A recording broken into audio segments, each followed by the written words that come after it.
everybody, welcome back. Big Time Auto Racing, episode 38. I'm your host, Dylon Wilson, here with my co-host, Brandon Pierce. Fresh off a race at Cordele down in Georgia. First time the Cars Tour has ever, late model stocks have ever been down to Cordele, and the Pro Late Models for that matter. 2 full fields, which is unbelievable for any series out there, but 2 full fields, so about 50 cars out there. Brandon, what could have been, man, top 10 run all over it. Fell short with some fuel issues there at the end. How you feeling fresh off that weekend?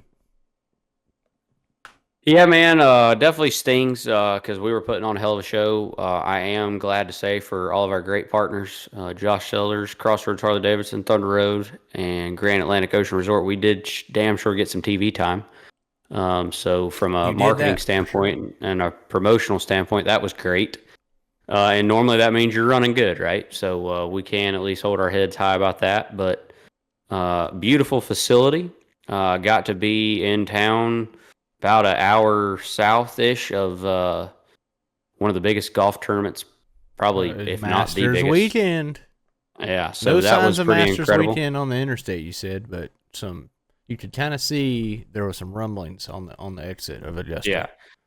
Did see plenty of people, though, down there wearing Masters apparel. Also, on the way home on Sunday, we did stop at a Buc-ee's that I didn't know was there. Oh. It makes the one in Florence look tiny. Really? I swear to God, I'm telling you, dude, I was blown away. Like, the one in Florence, don't get me wrong, is fantastic. And for nobody that's been, obviously, when you go, you're like, holy cow, this place is amazing. Yeah. But after going to one and then going to this one, it would be the equivalent of going. I mean, when we got off at the exit, I'm like, God almighty. Like, it looked like you could fit the one in Florence inside of that one twice. Damn.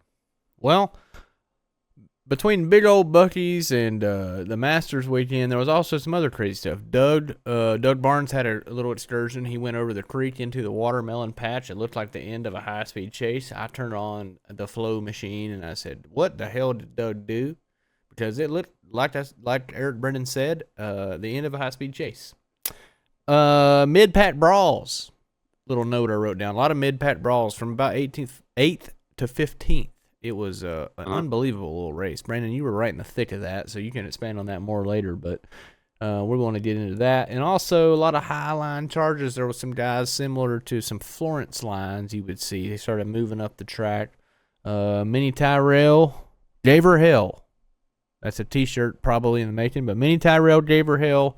But if you were a betting man and you like to bet on the favorite, you would have won this weekend. Connor Hall wins.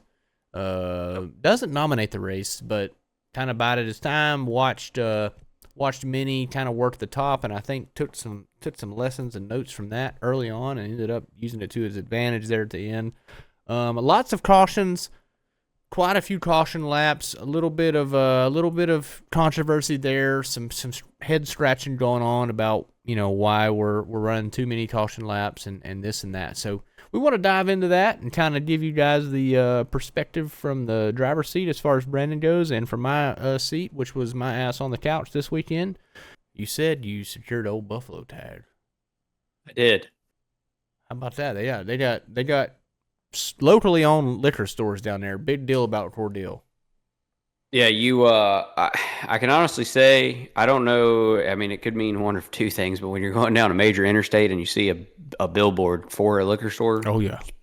Go. Yeah, I mean, you're probably like, okay, let's go check it out. Yeah. So, anybody that follows or listens to our podcast knows me and you. We like to have some Buffalo Trace every now and then, which I feel like anybody who probably does partake in bourbon does too. So I was like, well, let me go in there and have an old gander and see if I can find any. And as soon as this sliding doors opened, it was staring me right in the face. So Buffalo tag. Didn't even have to look. Yep. So that was nice. Very nice beverage store. Had literally everything. I mean, if they didn't have it, I promise you didn't need it, because, I mean, I saw stuff you don't normally see. So yeah. Yeah, so cool liquor stores down in Cordele. Nice little note to make. Aside from that, another little interesting note about this weekend's race is Dale Earnhardt Jr., NASCAR Hall of Famer, was racing in this race. That always adds to the event. Dale went down early in the week to sign autographs and promote the event. and make it a little bit easier on, make it worth everybody's while, I guess to say. So it was a really cool how he devoted his time. I mean, from the outside looking in, obviously, as far as doing autographs and that kind of thing, and bringing people around, getting them interested. Obviously, that's unbelievably big, and he can't do that every week, obviously. But that was very big for a new track, and I think that's something that at new facilities that we go to, I think that's something they'll probably. That's what he kind of plans on. That's the ones where he does do that little extra incentives kind of stuff, but. Outside of that, he does want to be a race car driver. So I would imagine at Tri-County, he just wants to show up and race and not, you know what I mean? Yeah. So, anyways, with that being said, it's always cool to race side by side with the Hall of Famer. Brandon, you did a whole lot of it this weekend. So let's just go ahead and get into your race recap, man. How did your experience at a new facility go? I want to know kind of the ins and outs. If you were explaining to me, trying to talk me into going there, I just want you to give me the rundown. How did it all go from your side? Well, for me, just to probably paint the picture for you, I literally keyed up after 5 laps of testing on Thursday down the back stretch, coming back to pit road to see my boys, and told them, guys, this is by far, in no particular order, but one of my top 3 favorite racetracks. And I mean, it just when you pull in. Right there when you turn in off the highway, they've got an amazing camping lot with full hookups on the left. It's a fishing pond, so really nice. And did you wet a line? I did not, but I will tell you this: they did have a sign that said "Beware of alligators." Oh shit! All right, well fuck that. I wouldn't have fished either. Yeah, never mind. So I was like, surely not. But then I was like, I mean, it was a pretty big area, and I'm like, well, fuck, maybe so. But so did say that, but beautiful. I mean, like I said, very appealing. Plenty of campers down there this weekend. And obviously for the hall down there, I think a lot of teams and fans, like I said, partook in that. And then just, I mean, can't say enough about the facility and the actual track itself on the inside. Just, of course, no wall on the backstretch, so you walk in and it's everything's kind of staring you right there in the face. They got a nice chain link fence on the inside, black chain link fence that kind of goes up above the wall. That's makes everything look real nice too, and just super open in the infield. Everything was very clean, and I couldn't believe, for it being what I would consider a low country racetrack, being in the South, how smooth the pavement was. I mean, it was just, I didn't feel, there was one little transition into one. Outside of that, I didn't feel a bump the entire time we were there, man. I really didn't. What do you think track wise? What's your closest comparisons? Me and you were talking about that earlier today, just as buds on the phone. And I know to some people they may be like, well, that's kind of screwed up. But to me, man, I think it's the most fairest way to compare it. If you took Florence, Hickory, and the old Wilkesboro before they repaved it, and you mended those into one racetrack, I think that's what that is. I think that's what Cordele Motor Speedway is. It just was. Yeah, I mean, it just, and then obviously some people would maybe say Pensacola, and I think mainly though because of like the break in the wall down there of how you were the racing line, I guess you could say, in 1 and 2, but just a blast to drive. You can really hustle it around there. Like I can tell you right now, and there were some people getting, or Flo did an onboard with Dale, of showing him getting some practice laps. I mean, you can drive the piss out of the thing there.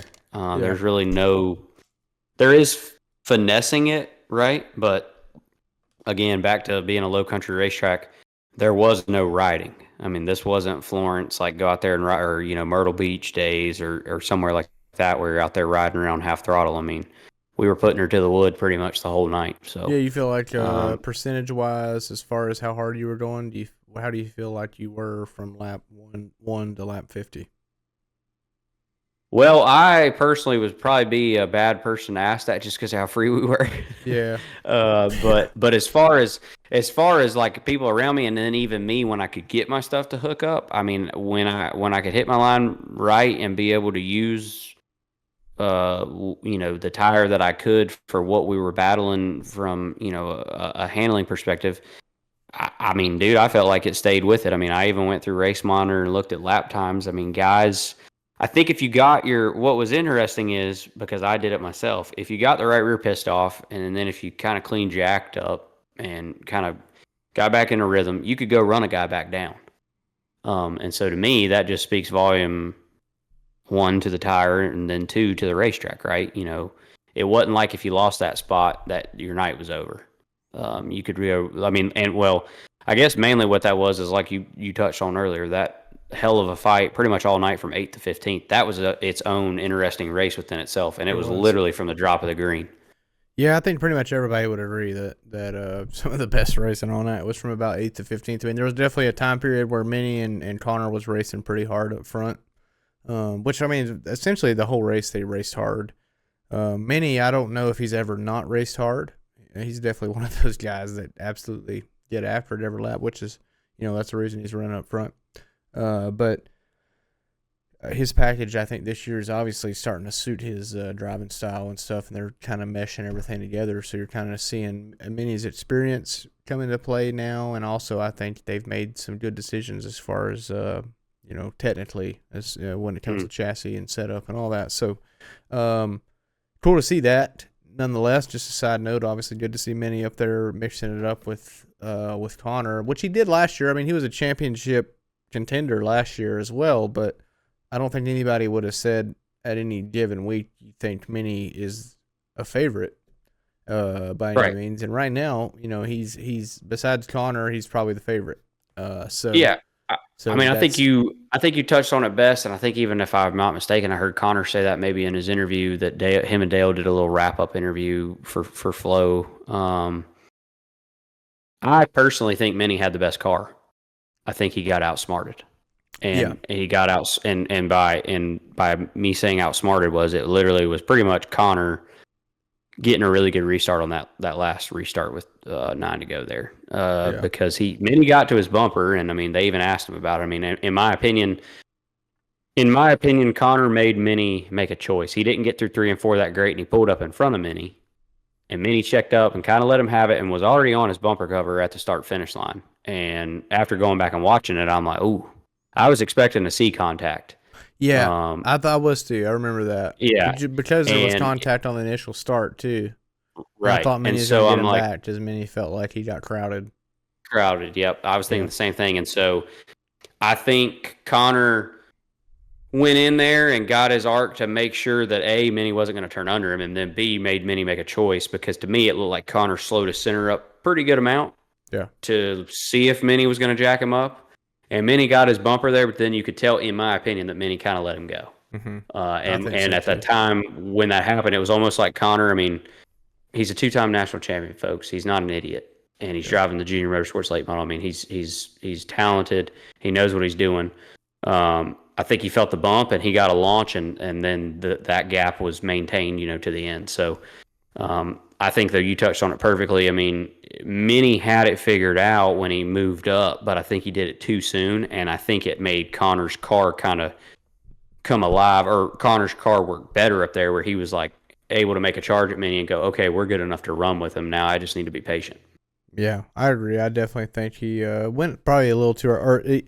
I don't know if Minnie had, and he's probably addressed this on interviews, and this is total speculation, but I think I don't think Minnie had much for Connor on the bottom, so he tried to move up, and he tried to see, and he noticed he was a little better on top, but I think after he noticed he was better on top, he also noticed that Connor was better on top, so like once Connor moved up, it's like, fuck, he's good up here too, so...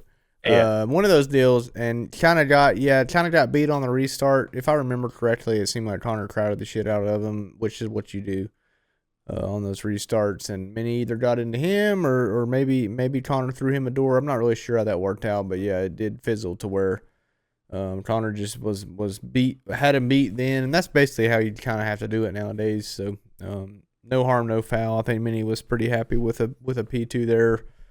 And it was fun racing to watch because there was a lot of strategy involved, but up front at least. However, There was just a lot of comers and goers, like you said, between like 8th and 15th. Like we just seen so many guys that was outside of 15th even at some points that would move to the top and let her eat, save tires. Connor Jones is one of those guys.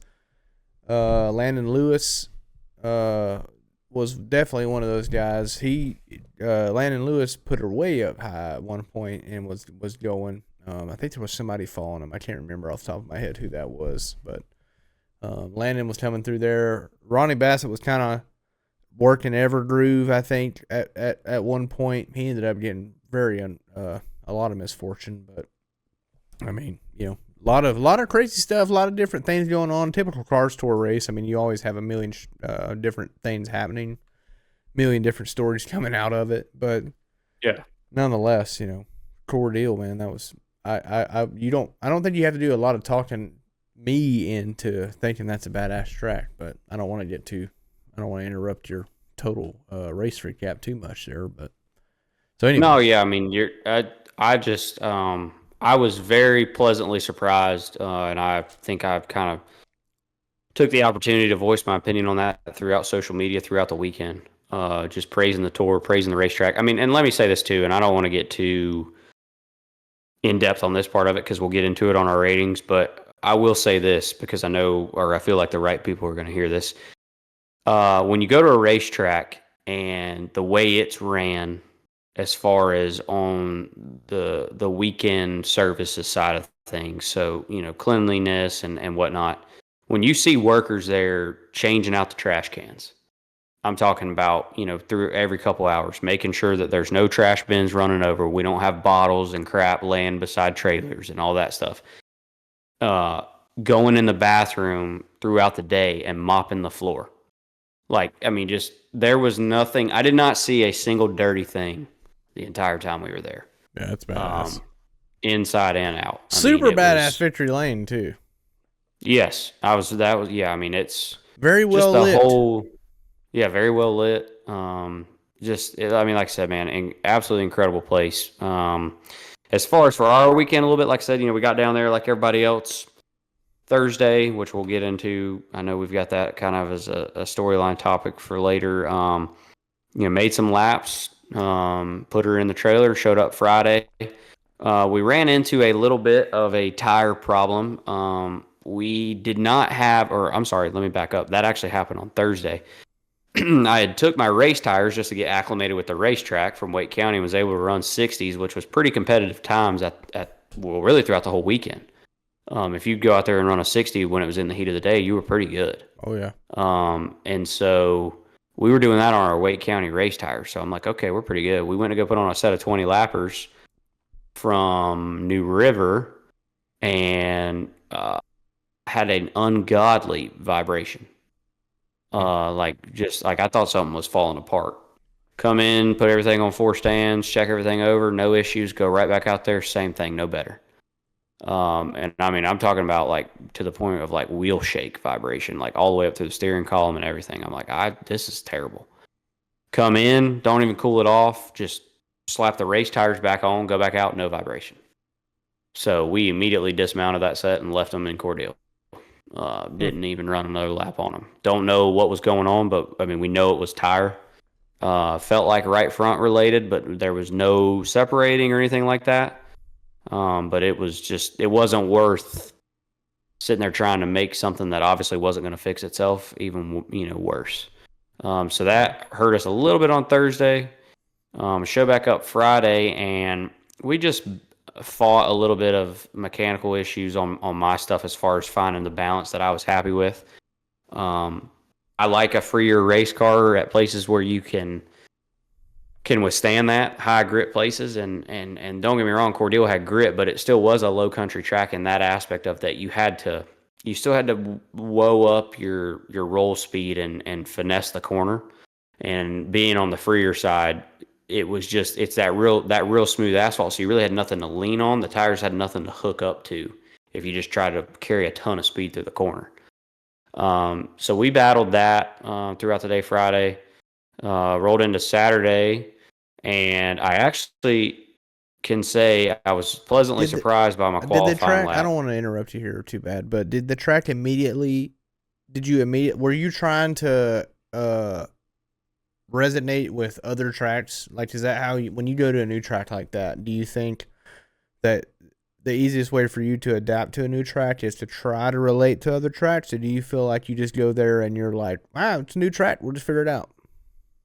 Yeah, no, absolutely. I mean, I had done that and watched some videos and stuff. And so, like I said, when I walked across the racetrack, when I saw it, and I think I told you this talking on the phone, it was that light colored asphalt. So even though people had told me like, "Hey, man, as long as your stuff's not like super super free or or whatever, you can hustle it as long as you're not slipping them up off." As soon Light as I colored walked in, I'm like, asphalt, as in Florence, "Yeah," I'm like, and you "Okay, got there and you're like, this is not Florence asphalt. I've been fed a crock of shit. We're gonna What get do out you here and it's think gonna be asphalt? Florence." What do you think it's most comparable to color and feel wise? Maybe not to put you on So, the like I spot. said, it looks, it's that light colored asphalt that would look like Florence, It does kind of look like but that. Maybe not as yeah, coarse but though. yeah, maybe not. Yeah, like, so, like, just like the pebbles and everything are a lot closer. So, like, it Maybe I doesn't mean it's have not as that big close to the grade. coast, but it's out in the Georgia heat and sun. Maybe that's why it's Yeah, so I mean, light like, colored. you still had that, like, their soil was still like that sand sediment, Still gets like, as that far as walking sandy, around. rainy, yeah, but it doesn't get Yeah, the super sandy, salty shit like the beach does.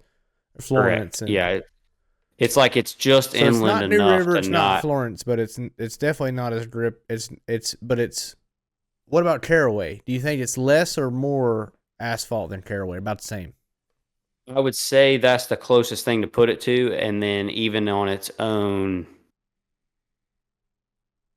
it probably raced having a little more grip than Caraway. But I Yeah, think some of that too plays into the way the banking is at Cordele and the way yeah, the corners are shaped. But it would probably closest compare asphalt wise for us or for late model stock guys to Caraway. yeah. Well, Or like I told you, I interrupted I would. your what No, you you're fine. were I going would with. go even as far to say for about 20 laps, like me and you talked, the old Wilkesboro. Yeah. Okay. Because it was light colored and you know Yeah, what I mean? yeah, So like yeah. if you mended Okay. Wilkesboro and Caraway together, that would probably kind of be the asphalt. Okay. The Well, old anyway, so you Wilkesboro, got yeah. into practice day. You seen the track. You kind of decided it's like this track, this track. Yeah. So Yeah, so and was kind of trying to play around with lines, as was everybody. 1 and 2 was pretty self-explanatory. I mean, you would have guys try to arc it a little more than others, but it was pretty much, get your turn in timed right, and then from there straight to the wall, the inside wall. 3 and 4, there was people, like I said, throughout the weekend playing around with going straight to the bottom or trying to be right on it or be a little up or run the middle. Got into qualifying, and like I said, we had been tight all day Saturday, so we took a swing at it and we swung and hit, but we hit too much because we were way too free. But still put down a decent lap that timed us in 16th. And so I was still pretty happy with that for how free we were. 16th now is like qualifying eighth 3 years Yeah, ago. that's what's crazy. Yeah, I mean, yeah, Yeah. you sit there and you look at it. Teammate Landon Huffman, he ran a 41. He was ninth. Yeah. I ran a 46, and I'm 16th. Yeah, I know that's the same shit I was saying when I was showing If everybody. you Look at run if you run like a 38, I think you were like fourth. that. Yeah, It's like, unbelievable.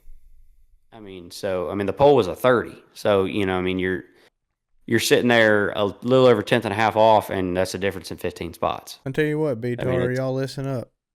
One day we're gonna fuck around and qualify good. Y'all just gotta stay put, all right? We're gonna be on the yeah, other side of this one day. We're changing history before long. You just gotta stay put, all right?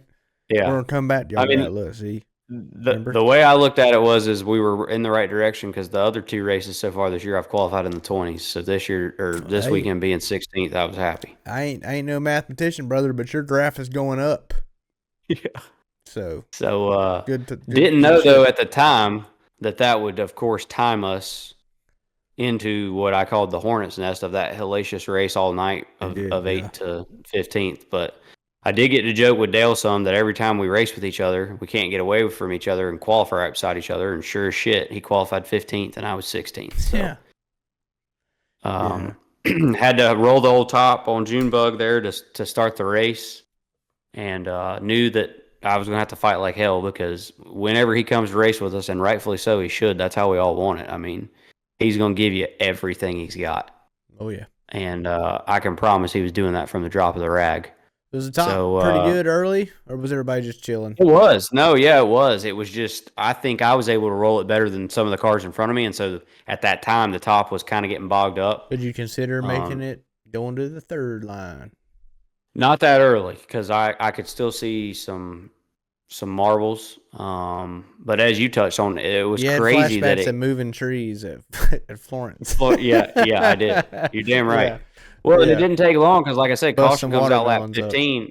Yeah, caution comes out lap 15, and it's Doug over there watermelon farming. So that could have easily been me for sure. It's easy to do. I will say this too before we kind of forget it.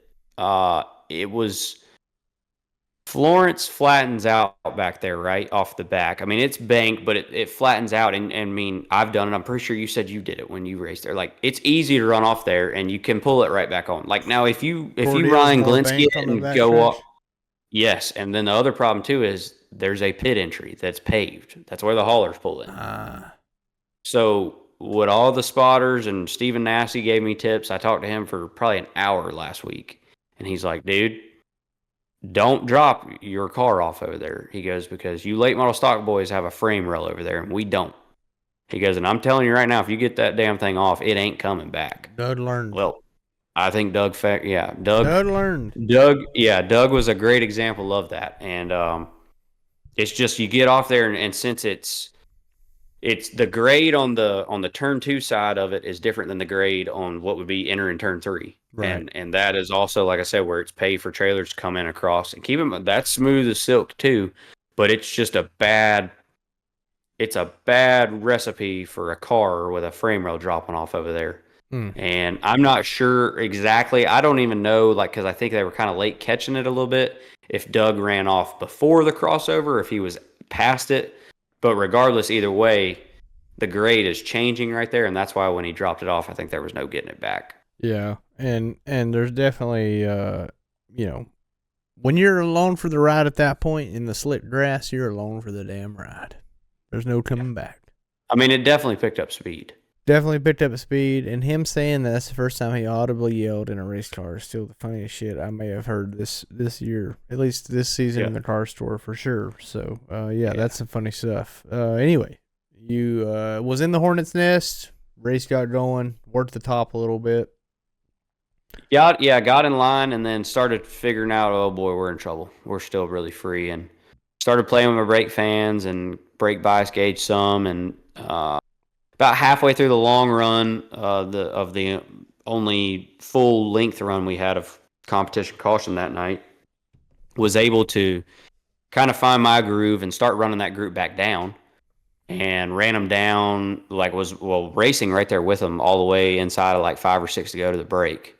And so I'm like, okay, I knew we had kind of talked about it. I kind of wanted to pit because I had seen some other guys pit that were coming back up through there. Connor Jones, he wasn't very good to fire off, but he pitted and started working the top, and he had actually went ahead and got by me. Carson Lofton wasn't very good to start. He pitted 2 or 3 times, or 2 times I know for sure, and started working his way up through there. So I think depending on what changes you made or where you felt like you could have been stronger, you could have. But I mean, I think for a lot of people, it's easy to say if you're running mid-pack, maybe not to, because generally speaking in car show races, it's so hard to pass. It ain't worth giving up the track position. So we elected to stay out, and then kind of came alive, man. We found, because for the rest of the night, it was kind of 10, 15, no more than 15. I don't feel like lap stints of racing before we would get a caution, and we had a really good short run car. I could get the tires cool back down and work some heat in them before getting back going, and could really attack on restarts, and was able to move forward. And before you knew it, there at the end, we lined up 8th. I guess to back up, we got lucky, missed the wreck on the front stretch with Bassett going airborne. and also missed another one that helped us kind of get up there. And I need to go to Bass's ice cream shop. Yeah, we do need to go do that. do It ain't that. that far from me. It's like Yeah, 25 minutes, 25 minutes. Anyways. We could have damn sure used some on Thursday and Friday. It was hot as shit. I bet. We could have damn sure used some. But line back up, man, and was going into 3 door-to-door with Landon Lewis for 7th, and I went to go back to the gas, and about one of the probably most helpless feeling for a race car driver. When you go to put the old wood to it, and she just the good old sputters. F me to tears feeling. Yep. And then I quickly was like, oh, God, I'm going to get ran over because the whole field is coming. I mean, we're like, it's one thing to run out, and you're running up there. But if it's like been a long run, you're probably spread out. You're not too bad. But being that it was not even to fully complete a lap of a restart, I almost went into full tuck position. Like, I'm going to get destroyed right here. You almost looked like Sheldon Creed at Bristol. Yeah, that was we bad. got smoked. Yeah. So spotter luckily got me down, and then I probably got told to go F myself by Jake Boldman, but I don't know what he was doing. He cleared himself into one and wrecked himself and about 3 or 4 other cars. And so we got our caution and got to push back to pit road and couldn't ever get old girl to refire. So we still believe that we had a fuel pump that was in the process of going bad. Regardless, though, we confirmed that what happened is we were low on fuel. Oh, yeah. Which, past the point pretty of much the whole field up. was about at that point. Yeah, there had already been 2 cars before me run out. And I was saving, man. I mean, we maybe started saving. Well, not maybe, obviously. We started saving a little too late. Once they got it back at the shop, the difference between me and Landon was like a gallon or so, gallon and a half. Which, in these late model cars and the way these fuel cells are, that doesn't probably sound like a lot to people, but it's the difference in it being high enough to pick up and not. And let's be transparent. I mean, most of the time this issue is, or not necessarily an issue, the difference is motor package. I mean, yeah, it is throttle time, where you were running, yeah. Yeah, everybody has different motors. Different motors have different compression, and you're going to have... there's going to be all sorts of different types of fuel mileage when it comes to different motors, different racetracks. It doesn't take a whole lot to, a 5-lap difference is going to show a lot at the end of these Cars Tour races. That when we're running this many caution laps. So So that's when Brandon's night ended. Obviously, never got refired. So, Brandon, before we get into our track ratings, I guess one last thing I want to ask about the race. On social media, one of the topics was too many caution laps. They felt like there was a lot of caution laps. The race ended late. Dale even said in his interview post-race, he just felt like everything was happening too late. Obviously, a lot of that is to do with the pro late models. They decided to go completely apeshit about lap 40. They saw coming down the backstretch with the pace car on lap 40, because I was in the infield looking at them. I saw all the light bulbs go off on them fuckers coming down the backstretch, because they looked to their right and saw a full moon and said, "Boys, have at it," and that's what they did. So I guess my question is we've had some conversations over it, and if whatever you want to put out there, I mean, what do you think is an easy fix or a fix to the caution laps and the fuel mileage issues that are prevalent at these races, where we have a lot of cautions and a lot of caution laps, and we struggle with setting the lineup? Yeah, so I want to first and foremost come out and say this. You and I are, I don't want to use the word that we have the luxury. We are fortunate that we have been able to have a voice like pretty much anybody else who chooses to in this series. But you and I, to be able to talk to Dale, to be able to talk to Kip, and Dale asked for our opinion. I mean, he was texting me coming up the road, driving back home on Sunday already. Hey man, what can we do? What do what is your, give me some opinions to think about, to bring to the forefront.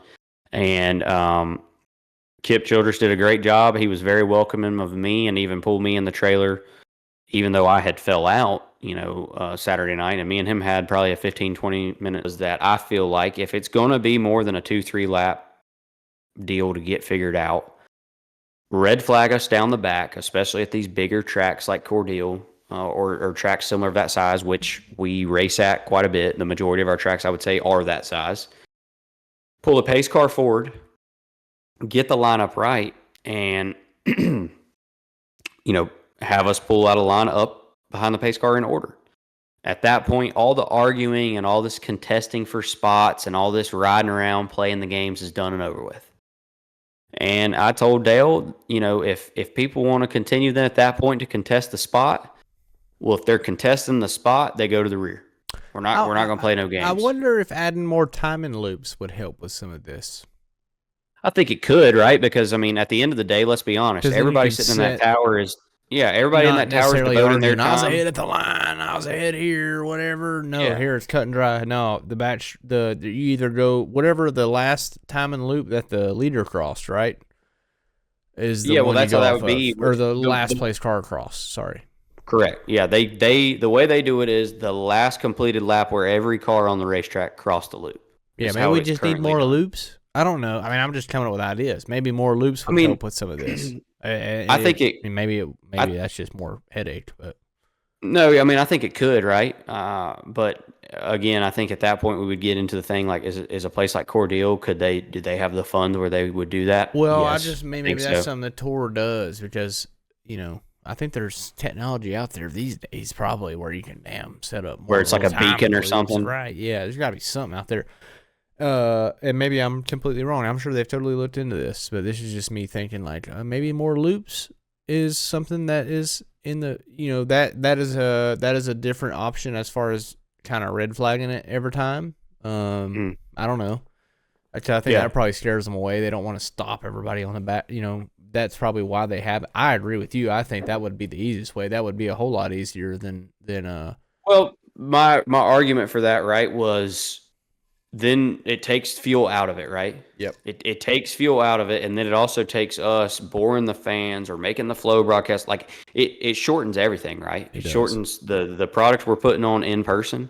It shortens the product we're putting on for people watching on flow going, why in the hell are they riding around for 10, 15, 18 laps? I think that's what pisses them off, too, is just seeing the caution laps. If we're sitting there stopped, they're setting the lineup. You know what I mean? If we're just sitting there like, all right, here we go. Is it one to go yet? No, not yet. They turn the lights off. Because you tell me, how many times have you, when you race with us, because it's inevitable. And this happens, I would argue to say, even at the local level, if there's, depending on the race. Like, I get it. But we're racers, and we're in there under the helmet, heat of the moment. If we feel like we're in front of that guy, all of us are guilty of it. And anybody watching this or says any different, you're damn lying. We'll sit there and pull up to contest the spot. 100%. Well, this takes all that out. It takes all that bullshit out and just puts it to bed. And then I told Dale, I said, if somebody pulls beside us to contest that, you put them in the rear. If they're contesting the spot, once we pull away, once y'all have went back, reviewed it, and got it right. Mm-hmm. At that point, it's been argued already by our spotters. Maybe there's a back stretch like we got an assigned guy, or assigned lady. Don't let me misspeak. We should have maybe there's a backstretch guy that helps set the lineup. That's how it was when I raced go-karts. I'm sure it's how it was when you did. Yeah. There'd be a track worker on the backstretch. They sit there with the flag and they pointed. Yeah. That's how you pull it up to go roll back to the restart. That's the authority guy. We need like a 6'8", 350 guy back there doing that. That's who we need to find. Maybe that's our advice to the tour. We need some big old dude back there that none of us are going to contest or make pissed off. We're just going to be like, all right, whatever he says, I'm good with. So we need some big old guy back there, some big old official fella that's just like, you're in 7th. You're not in 8th. If you contest this spot, you're done, bud. Yeah. We need some of that maybe. I agree. And and then I told him too, I said to take it a step further, if it's somebody contesting, being involved in the incident or causing the incident and they're telling you you're going to the rear, if they want to contest that, it's okay, bud. That's fine. Guess what? When the field goes green, you got to pass through. Yeah. We're not going to sit here and ride around. We're not going to sit here and God bless Matt Weaver. Everybody or anybody that races now should know, watch what you say because he's scanning you. but it was scanned and put out as factual information on Saturday night. Is that that right? the seven did what he did on purpose. That's good to know. I'll make a note of that. And so it's to me that's the other problem is don't let somebody make try to turn it into a damn circus. You know what I mean? Mm-hmm. Yeah, when you're causing cautions, to ensure the fact that it's going to cause other cars to run out of fuel, that's where you're running into some bullshit games, and you're taking away from the product, you're taking away from the fans. So yeah, and I think they know that, right? But for those of you that weren't super tuned in to everything that was going on in the race, that was kind of the feel of it. So we try to be very transparent here on Big Time Auto Racing, and anytime that there's a little bit of controversy involved, by God, we're gonna talk on it. So yeah, and I mean, look, like I think if anything, the caution laps. If anything, I could sit here and be on an unholy heater right now because I ran out, right? You know what I mean? But 10, like, yeah, and I mean, yeah, I'm pissed about it, and yeah, I think we ran too many caution laps. But am I going to sit here and just blast the tour about it? No, but I mean, Dale, by God, you should have bought a 24-gallon fuel tank, you son of a bitch. Yeah, I'm thinking about it, especially for Wilkesboro. Yeah, you know what will solve this issue, car store? Let's start selling 25-gallon fuel tanks. Yeah. What's wrong with that? Yeah, totally. These 22-gallon ones are just evidently not enough. Not enough, yeah. Yeah, or when you go to 100-lap races or 25-gallon fuel tanks, no in between. Who decided 22 gallons was the number anyway? Like, where did they decide, yep, this will do, 22? It's the same guy that decided 18 holes of golf was enough, not 20 or 15. You know what I mean? Yeah. He had to go with some stupid number. 22 gallons. Ain't that right? Yeah. 22 gallons, that's how much they hold? I'm pretty sure, yeah. 20, yeah. Not really. But yeah, I don't know, man. Just one of those things. Typical drivers sitting here bitching, but it did impede, I think, on the product of the race, and it's going to piss some guys off, and you're going to have issues anytime there's any kind of fuel management, because people watch grassroots racing because it takes you don't have to worry about that side of strategy. I think anytime you got to worry about fuel, it's don't piss people off. So especially the drivers. Yeah, I mean, like for me, especially like I would have hated it just cost them a top 10, potentially a top 5 if things work out for them. You know what I mean? I mean, here we are. So yeah, I mean, and like for me, it was one of those things where there was no sputtering coming down the back, or any missing leading up to it, because I've been doing this long enough and I'm smart enough. I'm not going to junk my stuff. If it was doing that, I'd have pulled in and said, boys, we're running out. I'm coming to you. We got to put fuel in this thing. But, cleaned off my tires good, got through the restart box good, got through 1 and 2 and down the back good, let off the throttle, rolled through 3 and 4 and went to go back to it. And that was all she wrote. So I'm just glad I was able to get out of the way, because like I said, I thought it would be just like what we had saw on the front stretch happen already twice that night. It'd tear up a bunch of damn race cars, and yeah. I'm not trying to do that. Well, the result wasn't good, but at least you didn't destroy your race car, so that worked out in your favor. But aside from that, I watched a little video on Dale talking a little bit on the missed shifts and a lot of the stuff that was happening. Do you feel like a lot of it was missed shifts, or do you think it was sliding tires? I think it was 3 things, brother. I think it was games. It was restart box games being played. Anybody that was present there, which is Saturday is historically famous in the car store, is the freaking restart games. Yeah, and there was we all got a talking Saturday morning from Kip about it. And he got lit up about it in both divisions for what went on. I will say and defend him and the tour that he had a argument, or I wouldn't even say an argument. He had a good point to what he told me after the race Saturday night. And I wasn't even mad. I was just asking, hey, are we going to get a talking in Orange County? Because this is bullshit. And he said, you better believe it. Like, I agree with you. This is why. And that's when we went and talked.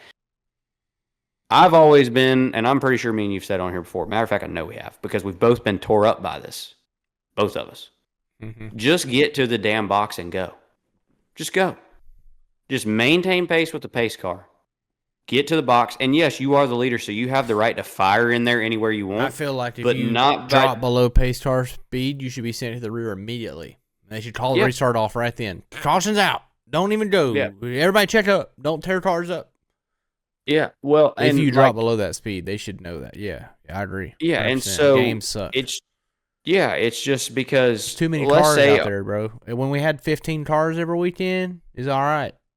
But when we got 28 $100,000 race cars out there, you can't be doing that shit and not get called out for it. There was one restart for sure that I know that some of the jumbling up and whatnot was from games. I watched it. I mean, I know that for a fact. There was one restart where it looked like Minnie missed a shift, but he didn't. Tristan just had his damn rear tires off the ground. And not sure. For any of you that don't know, these bumpers. He slid his tires there, but okay. Yeah.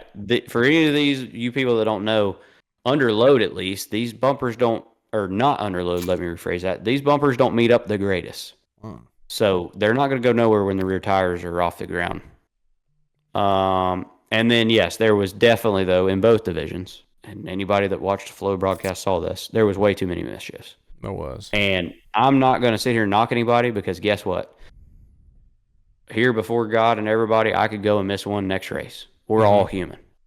So I'm not going to sit here and try to belittle somebody or this or that or the other. You say that, but honestly, there's a lot of usual suspects.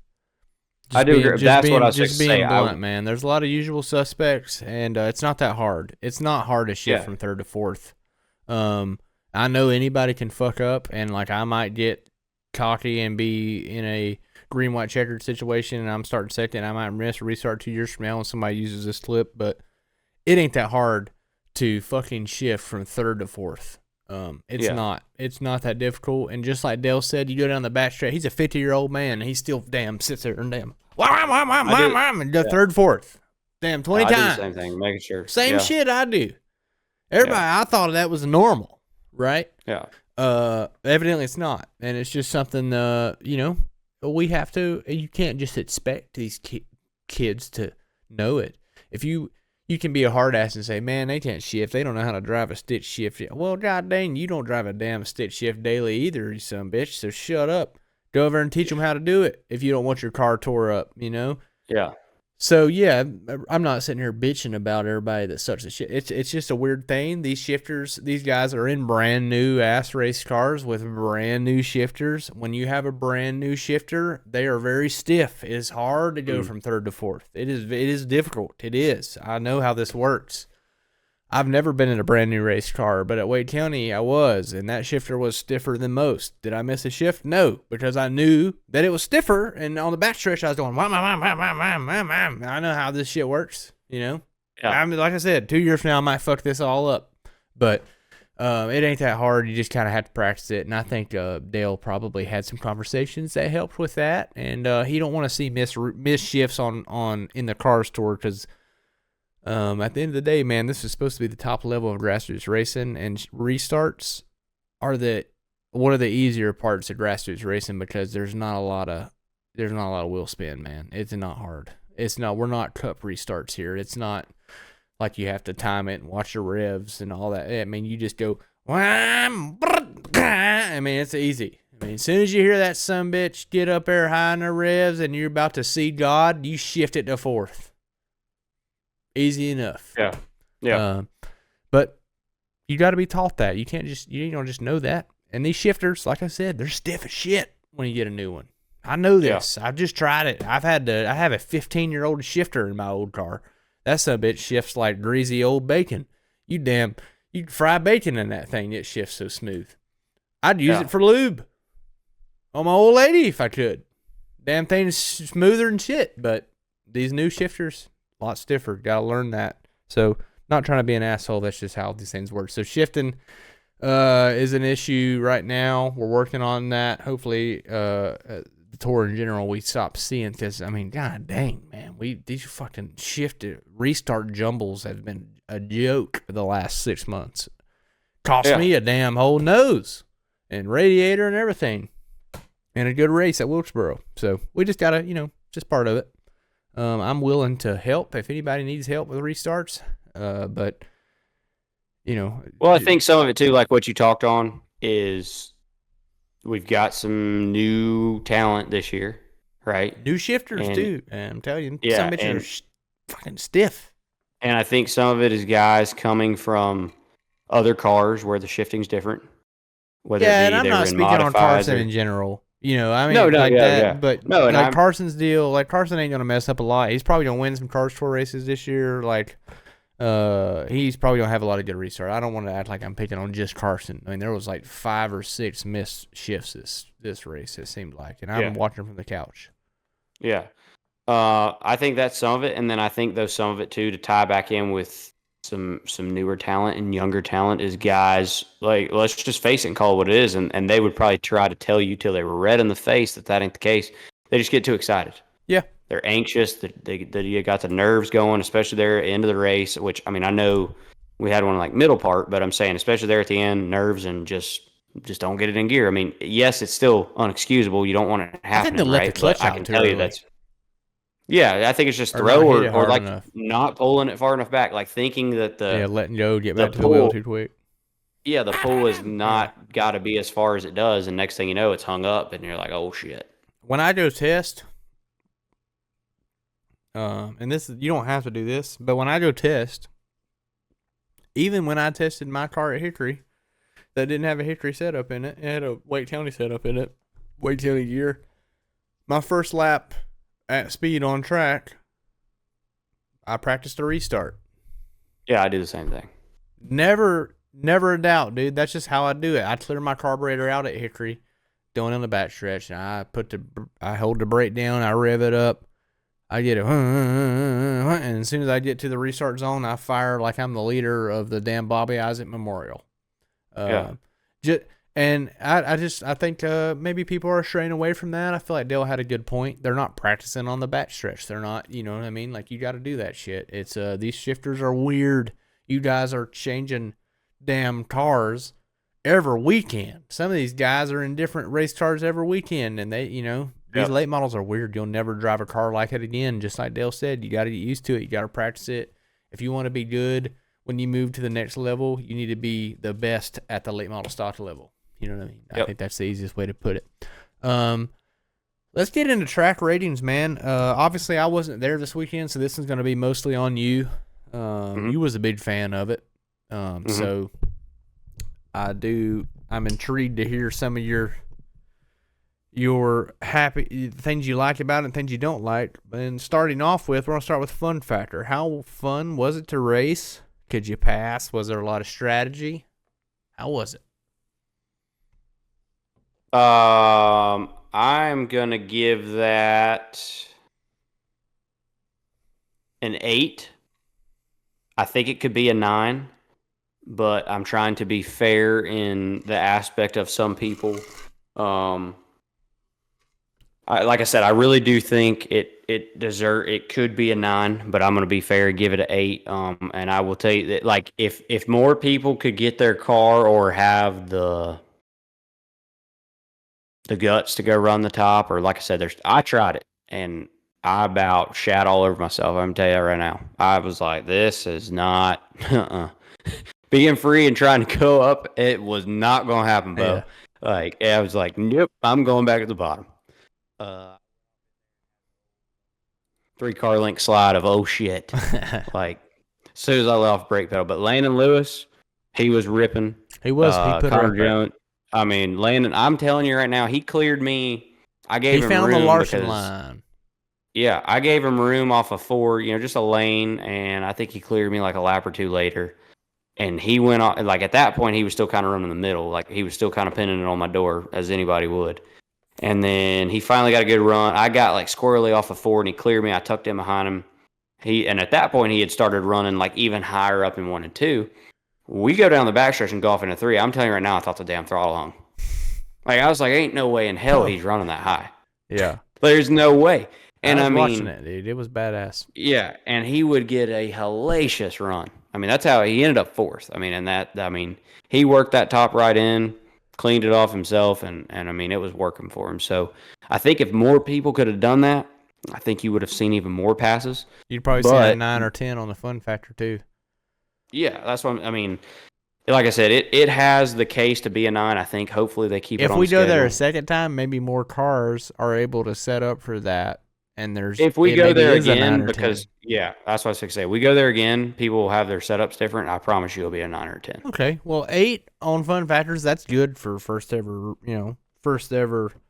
rating at the damn place. So nonetheless, tracked atmosphere up next. So tracked atmosphere, fan turnout, events, promotions, trackside parking, all that. How was that? I'm going to give that a 9. Pretty good one. And the reason is fan turnout was great. There was a big billboard coming down the highway. So, I mean, they were advertising. I'd seen them posting about it. Of course, like you said, Dale went and did his appearance at the Byron Superstore place, which was also the sponsor of the event. They had, they sold for VIP. That sold out, sorry. And we got to do a meet and greet.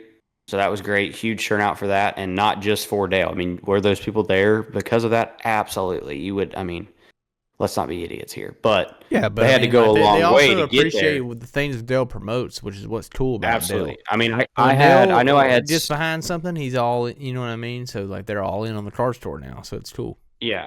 I had 6 kids come up to me, either themselves or their parents, and tell me that was their first race. And so I immediately had a soft spot, man. Like, that was the coolest thing ever. I'm not sure if the Flow broadcast was still rolling at that point, but I was lucky enough. I messed with him a little bit. I didn't know why he was, because I knew I didn't qualify up front. But Pike was standing right there to do an interview with me after qualifying. And for a second, I was kind of being rude. I didn't know he wanted to interview me. I thought he was interviewing whoever just went out right in front of me, and I can't even remember who it was. But I was like, oh, he looked at me and he's like, you good to interview? I was like, yeah, man, sorry. So I did it, and there was 2 kids standing right there that waited till I finished my interview for me to sign their shirt. So throughout the weekend, plenty of kids and fans of all ages in general that were there. So I really thought that they supported the event. I'm sure most of them, or hopefully a good amount of them, got to meet their hero and get Dale's autograph, or get the chance to talk to him, take a picture, something. Yeah, in Cordele, Georgia, of all damn places. So that's pretty, you know what I mean? Yeah. So that's cool. So like I said, man, I give that a 9. Like I said, I thought they promoted it well. We even, like at our hotel, they were like, y'all in town for the race, and hotel staff asking, how'd you do? Yada, just was real cool, kind of how it was known all throughout town. Nice. All right, so now we got facilities. Lighting, infrastructure, eye appeal, infield elbow room. Brandon, they moved the trailers out post-qualifying. Mm-hmm. What we got for facilities? Dude, I have to be honest, and I feel like it would be hard to argue it. I'm going to have to give it a 10. I really am. The elbow room, like, we didn't have any problems. 10. Yeah. We didn't have any problems backing in and out. I will say this funny little note here. And it has happened, I don't know with a race car, but I know with a personal vehicle. It happened at Speedfest last year. There was an F-150 at Speedfest last year that come in there after the race was over and went over the embankment. What I mean by embankment is, in case anybody was paying attention, pit road is raised. Or, I'm sorry, the infield is raised and pit road is down. It's not a huge wall, but if you were to back off of it, it would definitely mess your race car up 100%. Mm-hmm. So you did have to be mindful of that. But man, like, elbow room seemed fine. I mean, we didn't have any issues, or have anybody right on top of us. There's a video board in the infield, concession stand, nice bathrooms. Like I said, they kept everything clean. Did they play Flow on the video board, or just? Yes, they did, because I remember seeing them showing the support divisions and then our qualifying, and that's a huge deal. Playing Flow on the main board. Like, Wake County had a board, but they didn't play Flow, which, as we were racing at Wake County, you could tell when the accent imaging sign was up, right? It was lighting the whole shit up blue and white. Yeah, that damn thing was bright. Would have been cool if they had played the Flow broadcast on that. Yeah. So, and then like you said, man, pretty cool Victory Lane, well lit. So yeah, just I mean, like I said, man, some people may argue it, but I can promise you it wouldn't be anything less than a 9. But I'm gonna give it a 10. All right, so 10, strong 10. Oh, one more thing to touch on. There was rumors, and I heard this from multiple people, credible sources too. There's supposed to be a restaurant getting built on property within like the next 4 to 6 months. So That I mean, just big deal there. put that in the bank too. So 10 on facilities. That might be one of the first 10 on facilities, I think. I believe so. Bathrooms and concessions. All right, so elbow room. I'm curious to hear about this one. Elbow room, cleanliness, shitter comfort, food quality, menu items. What are we looking like there, Brandon? Did you partake? So I don't want to sound like I'm bashing or sitting here trying to strut my stuff because I'm not. You gave him a 10, brother. Bash him. Yeah, we at Carroll Speed Shop have had the luxury now that we have a cook or somebody that's coming to cook for us on the weekends. So me and you're going to have to just start doing it as a food segment, which obviously wasn't going to happen this weekend unless I partook in it myself, which I'm more than willing to do. But having the chef there, I didn't need to do that. So I can't tell you what they had for concessions. I can tell you that I've seen people going over there and getting it. Seemed to be hot, seemed to be good portion sizes. I will say they do only have one, and it did seem like the line at times got a little long, but tell me a racetrack where it doesn't. I mean, that would be my argument there, you know. Bathrooms, though, like I said, I mean, there was people in there, dude, cleaning it multiple times a day. I never went in there one time and seen, hell, even a puddle. So, and then also, too, they have throughout, like, different areas of racetracks. How many stalls we talking about? I think there was 3 or 4. Oh, okay. I know there's at least 3, yeah. We talking I think about, it was 4 and 4. We got locks. There was one that didn't, and the only reason I know that is because I was in there taking a piss, and I remember a guy saying, "Oh, I'm sorry," and the dude said, "Door don't lock." But I'm pretty sure the other ones did, so it may have just been that one that got finagled throughout the weekend. Hate to see that. But also to tell you, throughout the weekend, they had Porta-Johns section throughout the infield. So there was also those because like they did pitting when we had our trailers in there, all in the front and the back. So that helped those guys on the back, you know, as well. I used both. Both were clean, the Porta-Johns and the actual bathroom itself. So I have no complaints there. I'll keep it fair, though, being the fact, like I said, that I didn't try anything from the concessions. I did see where it was at. And I did see, like I said, at times that the line got a little long. But, again, don't really know of a racetrack where it's not going to. But so on that, I'll give it an 8, and I think that's fair, being that, you know, what I saw, and then, like I said, just the cleanliness of the facility itself and the bathroom. So yeah, all right. So far, looking good at Cordele. Up next, final rating. Surrounding area. Brandon, how was the surrounding area? How was the nightlife for you? Were you able to go out, have a good time? Post race, post practice, how was all that? Yeah. I think that's what we should start judging it on, not necessarily. Yeah. I'm gonna be able to. But were you Yeah. able to go have a good time after the race? I'm gonna be able to paint the picture for you. So obviously, you being my friend, and then anybody knowing me, I can have a good time, right? Like, and I'm not talking about be a jackass or a wild hair. Yeah, we can all do that too. But normally, we can get pretty, you know, creative or go out and have a good time. So it's not hard for that. I will say in that area, and anybody that went this past weekend or knew about it, you know, pre-going this weekend, in that area, so there's like I think it's 2 exits up, which is where we stayed at our hotel. Some of the team stayed at an Airbnb about 45 minutes north. We rode with my dad, and I just didn't. It was just logistically better for us to stay at the hotel, and it looked out too because we were like 6 minutes from the racetrack. So at that exit was pretty much though where everything was at food wise. That consisted of course, a couple fast food restaurants and stuff like that. They did have, and you may not even know what I'm talking about, although I feel like you will. They did have a Crystal Burger. I have not seen Oh one of those in about yeah, I've 15 been to the years. old Crystal Burger before. Yeah, so did have one of those, and in our hotel parking lot, literally, I mean, I walked out to go get my wife breakfast one morning, and I bet you I took less than 25 steps. There was a Chick-fil-A in the hotel parking lot. That's good news there. So kind of was hard to complain about that. Thursday night, we went to a place called oh damn, I don't want to botch it. I'm going to search it real quick. It was either Rail Yard Tavern or Rail House Tavern, but wanted to give them a plug because it was absolutely phenomenal. Yep, Rail House Tavern. I got the Diablo burger. It lived up to its name, I will say that. But it was a phenomenal burger, big burger, but it was spicy.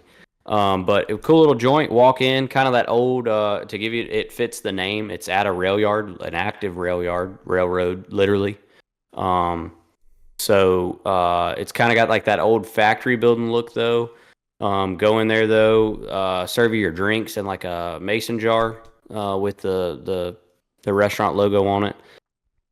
Full bar and everything on one side. And then on the other side, they have a couple pool tables, another bar, and they do trivia. And it was Thursday night, so they were doing trivia. On Thursdays, they do Damn. trivia. So Can't that beat was trivia. so that was a big, they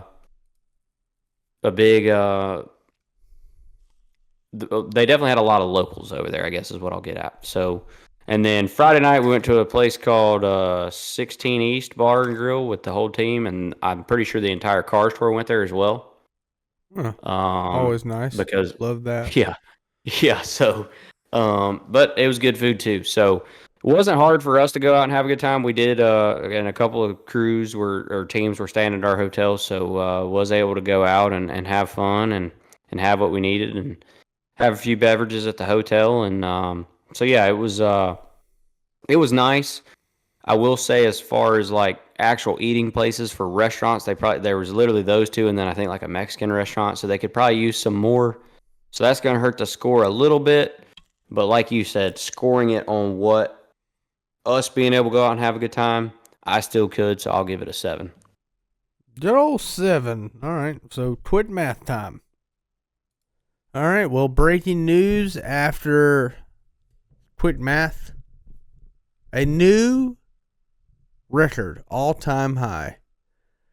8.4 for Cordele. A new P1 on the season. The highest rated track of all time in mid-time auto racing history. That's saying a lot. We have rated every single track the Cars Tour has raced at since 2023, and Cordele is the highest rated track so far. So that's saying a lot for the racetrack. They provide a lot for the tour itself. They also provide a lot for the drivers and fans alike. So I guess final question as far as Cordele goes, Brandon, how did you feel like the fan experience was based on? So my thing is like there's a lot of supers and pro fans down there. How do you feel like that you were accepted and the late model stock guys were accepted, or was you treated as a entity that's only going to be there once? How do you feel like that experience went? No, yeah, I think that's a great question that you bring up, because what I felt like is that, especially for people that did come into the infield, that they definitely seemed to look like race fans. You know, they didn't look out of place. I'd say the mass majority of them. And they seemed to be kind of having eye candy, you know, very eye appealed towards the late model stocks, especially after qualifying when they were all set there lined up where they could kind of get up close to them. Because we did do the Fan Fest actually up in the midway, up there in the grandstands. So, yeah, man, I would say they were very receptive of us, I thought. And I also think, too, that, and of course, I'm going to sound biased saying this because we're late model stock guys. And no, not because they tore them all to hell in the pro race, because we tore them all to hell in the late model stock race, too. But I thought the late model stock race put on a better race. And I think the reason for that is we have a heavier car. We don't have the power that they have. We still have plenty of horsepower, but we don't have the power they have, and we don't have the brakes they have. We've got plenty of power for the car we're running with the same brakes that we've all You can said only probably drive should it in be there so upgraded. far with the brakes we have. They can sell it Yeah, in there dive bomb every lap, and it's just lighter it takes car. 3 laps of setup to be able to dive bomb with what we're doing. And Right. I agree 100%. I think that's a great point. I mean, there's a big difference in between the pros and late models. I'm not saying it takes a different caliber or different skill set necessarily. I think a pro late model driver could probably come to late models and do good, or a successful pro late model driver could come to late models and do just as good as a late model driver to go to pro late models and be successful, just like Cameron Bolin has. Right. But there is definitely a difference in how they handle things and how they approach the corner and the moves they're able to make. So I would back you up on saying that for sure. Yeah. So, but yeah, man, as far as how they treated us, like I said, I have nothing but good things to say. It was cool to, and I'm sure you can relate to this, man. Like you see a little kid or something, and like they're kind of timid, Mm-hmm. to ask you. And so, man, me and you've said that for years. I've done it for years. I, me and you are not. Let's just face it, we're not the next Connor Hall. We're not going to the Cup Series, and me and you are okay with that. We Oh have yeah, made it very vocal that we are perfectly content in our lives at competing at this level, we found our and Cup we are, Series. Yeah, yeah, we're ecstatic about that, yeah, right? Like we are more than ecstatic about it, and okay with it, and passionate about it. And so for me, it is cool. I'll just say it like it is. It's not sitting here patting ourselves on the back or being cocky to have those few little minutes of fame, but that's really not even what it is. That's just, I think, the best way to frame it to our listeners and to people maybe from the outside looking in. But to make that kid's day, yeah, to 100%. just walk up to them, because you can tell that they want to ask you for a picture, they want to ask you for your signature, but they're shy, just like we were as young race fans, right? We've been there, we've seen it, and it was just really cool to see. I guess what I'm getting at is A there little was a bit lot of different families. demographic. Yeah, Yeah, that's what. Yeah, I saw a lot of families. Like I mean, a pile of kids, and by kid, I mean I'm talking. I'd say as young as babies to 2, 3 year olds, but up to 8 to 10 year olds. Just like you said, a little bit of a different demographic, but very family oriented. And they were very involved, and the crowd did not diminish at all till the checker flag flew for our race, which, as you touched on, was very late. I mean, it was a late night. yeah, it was. But those people were there to, yes, see Dale, but I think too to see a new demographic of race cars in their area. And I think even with some of the calamity and chaos from us on the missed shifts and stuff, we gave them a show worth coming out for, and one that I think they really hope comes back. Yeah, I think so too. I think anytime in person, that race is probably badass. I think even on flow, it was badass. I mean, obviously there's some issues. I think as a driver, I think that anytime there's some misshifts and stuff going on, it makes me think, man, that wasn't a good race. That makes it seem like there's a lot of amateurs involved, you know. Right, right. But that's not the case, man. It was a great race. There was a lot of strategy involved. I think the overall feel of Cordele and the Cars Tour is great racing. Um, learning.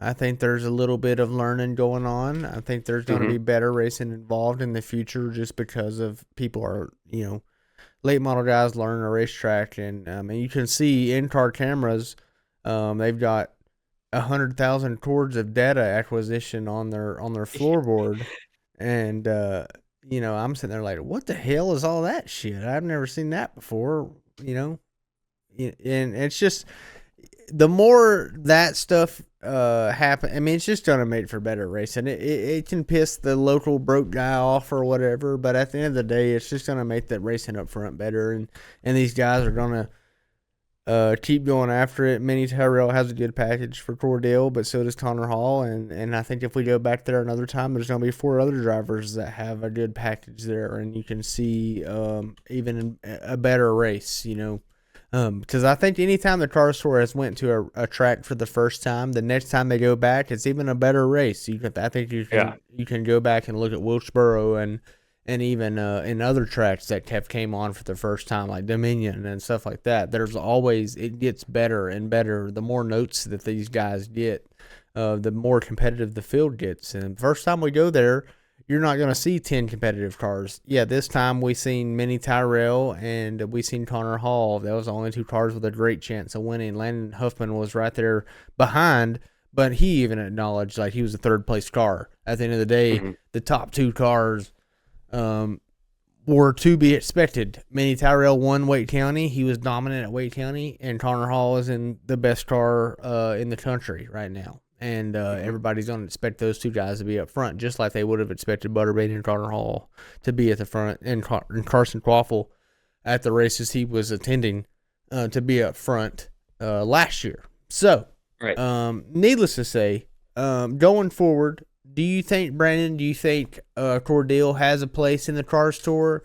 And do you think every year we should go find a new track to explore? Or do you think, it's kind of where it needs to be and we just need to find that track and stick with it? To answer your first question, I sure as hell hope so that Cordele stays on the schedule. Yeah. I said that early on in the week before we ever even raced it. I made maybe a little jumping the gun a little bit on saying it had the chances to be the race of the year. I did say that, but I still fair. I think it's fair with the amount of grooves that track had. Yeah, I still feel like I say we go back there. How many places have we went to that when we went there the first time, it put on a good race, but then when we went back multiple times, it just gets better and better. I mean, look at Langley. I've come to the line last year, 3 abreast. Like that. I think that place has a lot of potential because now we all have a notebook.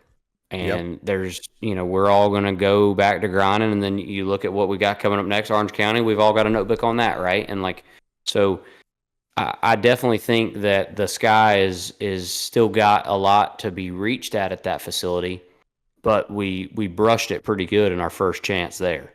So I hope it stays on the schedule. To your second question, and I was actually asked that by a couple of people this weekend.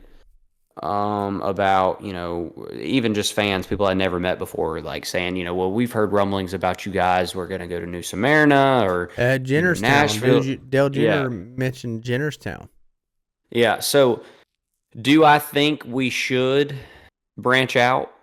Yes. But just like I said, leading into Cordele, it has to be where for us as the crews that and teams that the purse makes it worthwhile for us to travel to go. And that right? 6 to 8 hour buffer probably.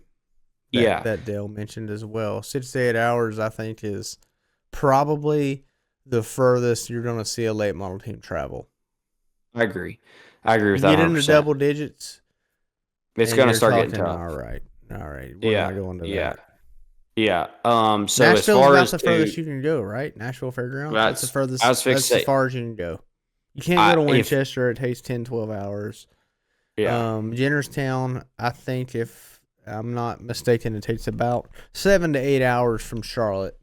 So it does kind of fit that range, but there's plenty of tracks out there that probably you can make an argument for that are in that 10 to 12 hour buffer, right? Like it's just over that limit. But man, I'm going to be honest with you. If you're racing up there 10 to 12 hours away, I don't think you see Ryan Millington. I don't think you see guys like myself.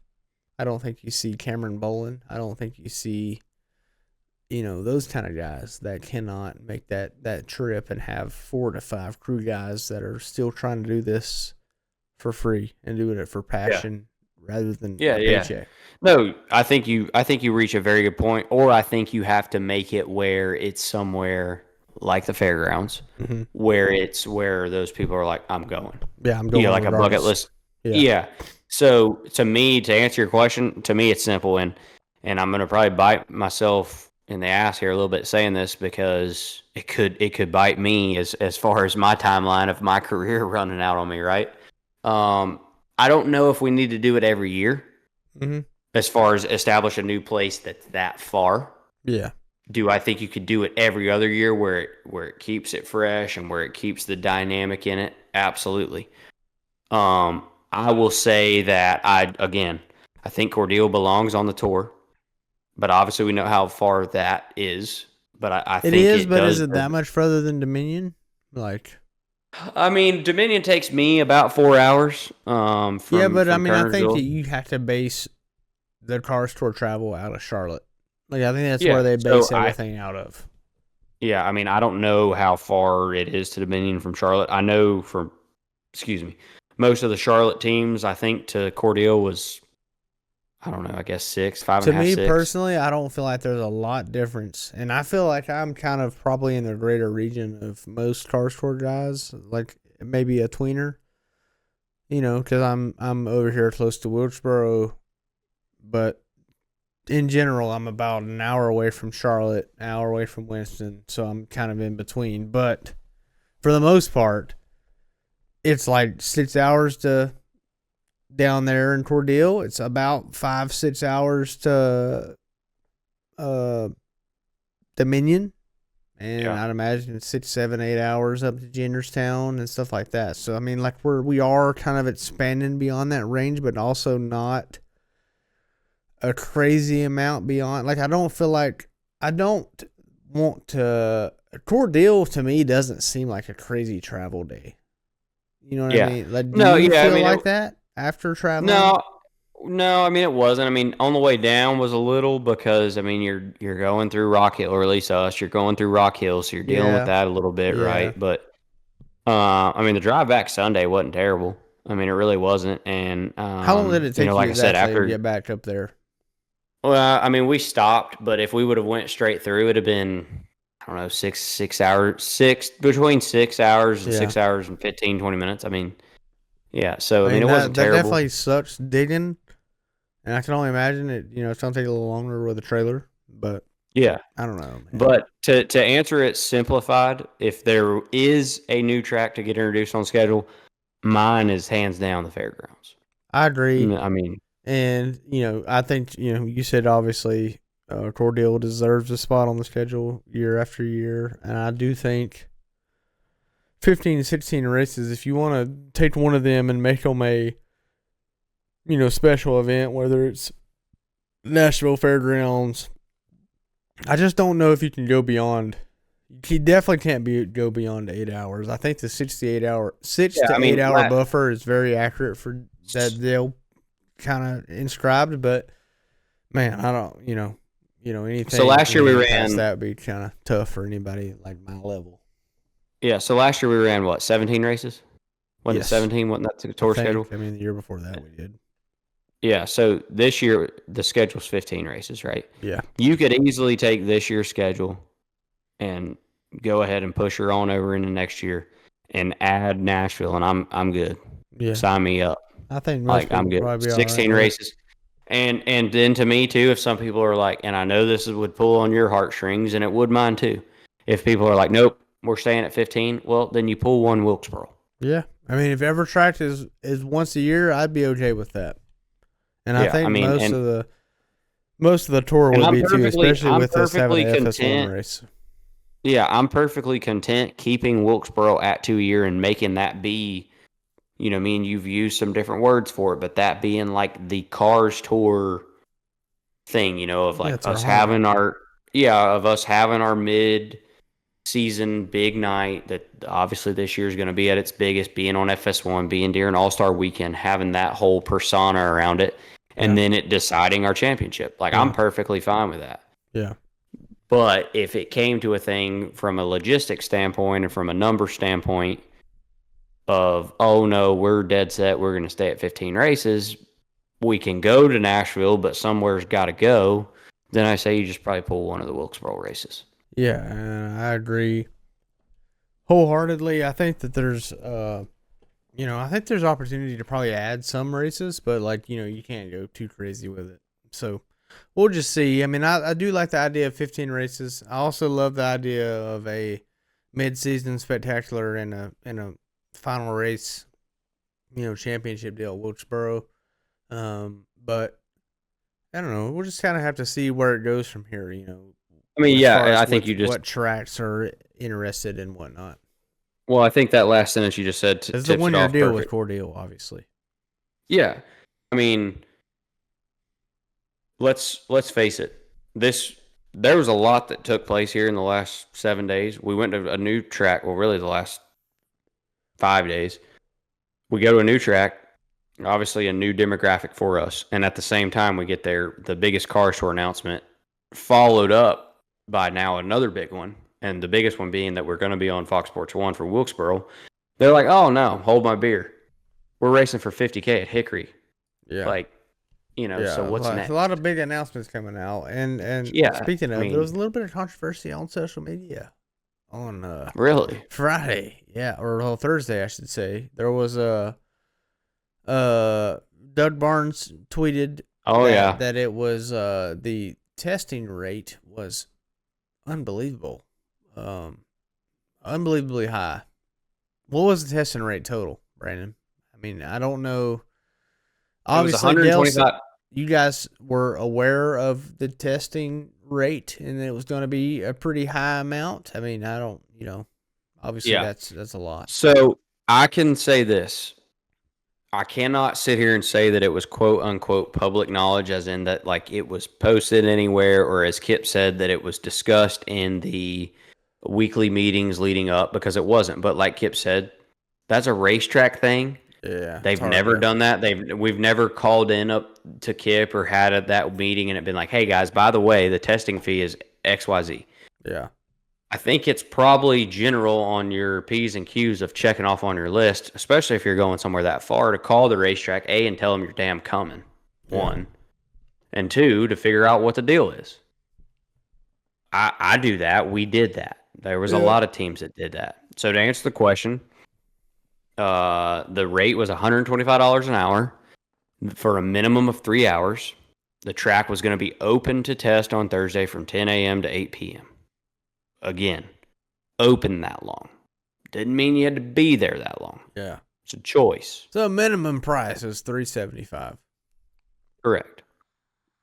Is that steep? Yeah, I'll be the first to say it. I said that in my interview. But just like I said in that interview, is the place as nice as it is, and there's people there working on the week or working all throughout? Because keep in mind, let me back up on that too. Everything I said about people being there, keeping everything up nice and working, that wasn't just race day. That was from the time I got in Cordele on Thursday till I left Sunday morning at 1 a.m. from the racetrack. I mean, so similar that's to Wayne not County, free. they were on their shit. Yeah, I mean, you got to pay people, man, right? I mean, like, everything's relative, right? Let's face the times that we're in and trying to get people to work. I commend them for finding people that want to work. And I can tell you that I didn't see a single worker there that was like, God, I hate that. No, they were excited to see us, super welcoming, talk to you, carry on a conversation with you, ask you what car you were driving, and it was just, is it steep? Yes. Can we afford to do that every week? Absolutely not. I'll be the first to tell you right now. I can't. I wouldn't. Not going to. Yeah. But let's face the facts. We were going to a new racetrack with no notebook. So I think if you were racing and it was if at all humanly possible, whether it was for 3 hours or all 7, you're going to be there, or 8, sorry. Yeah. You were going to be there for, or whatever, 10 to 8, you're going to be there however long you felt like you needed to be, because, they would stop it. But like I said, it was the track was open minus clearing the gates, letting haulers in and stuff, for your choosing to run on from 10 a.m. to 8 p.m. We weren't going to stay that long. We didn't stay that long. We did the minimum. We were there from 10 and we left at 1. Or we put my car away at 1. We hung around to, because by that time, a lot of other cars had gotten there. But there were guys that tested from 10 to 8. Yeah. but that was by choice. I mean, Right. you knew what the rate was, right? Yeah, I mean, there So was definitely some, obviously some feuds and arguments or whatever about the price. Obviously, the price is high, and I think if they, if the car store does go back there, will probably be addressed or at least somewhat looked at to some degree. I'd imagine. I think Dale himself was pretty um, pretty upset about the whole deal and was trying to make amends on it to the best of his ability. But nonetheless, great weekend. Obviously, Cordele, highest score ever in the big time auto racing score. So that says a lot. Brandon really high on the track. Obviously, didn't work out the way you wanted it to results wise, but yeah, I can tell you right now, the race pretty badass. We were talking about setups. I can tell you, I done figured out mine's going back with the damn 2-gallon bigger fuel cell. Yep, you need a 25-gallon fuel cell next time, and you'll be in good shape. Yeah. So yeah, we need to work on that. 25-gallon fuel cells, and we'll be good in the tour. I think that's the best answer. I'd like to remind you guys all to go subscribe, share, and follow everything we do. You can go rate and like and all that good stuff on Apple Music and Spotify, and then you can go subscribe, like, and share everything on YouTube. So it helps us out a lot. A few of you guys do it every week, so we appreciate the hell out of it. For those that do it, if you haven't got a chance to do it yet, please do it, especially if you made it this far in the episode. So stay tuned, everybody. Thanks for listening. Brandon, thanks for all your insight on Cordele and picking up the slack on my end, because I wasn't down there racing and you got to go experience it. Damn near got yourself top 10, top 5. I would have put money on yourself a top 5 if things don't go south for you there. But however, what goes around comes around. I think you got some good luck coming your way, and I think I do too. So we'll keep on digging. We'll keep on getting some episodes out for you guys. Again, please go like, subscribe, and rate everything. We'll see you guys next time. Big time auto racing. Peace out.